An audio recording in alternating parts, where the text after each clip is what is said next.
Дорогие любимые, сегодня, в этот весенний день, конечно, вам должны мы говорить слова поздравлений. Но, наверное, главное, что хотелось бы пожелать, именно пожелать, чтобы прекратилась война, чтобы прекратили плакать женщины в Украине, чтобы те люди, которые инициировали эту войну, Россия и узурпатор Лукашенко, прекратили, остановили это безумие.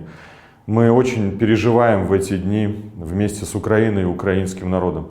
Мне бы очень хотелось пожелать, чтобы перестали плакать и страдать белорусские женщины, которые страдают от тех массовых репрессий, которые развернул режим Лукашенко в отношении белорусского народа.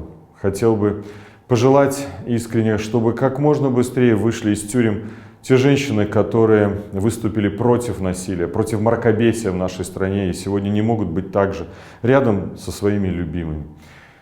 Наверное, какое-то странное поздравление сегодня получается. Но главное все-таки, что хочется вам сказать. Мы вас любим, ценим, мы гордимся вами.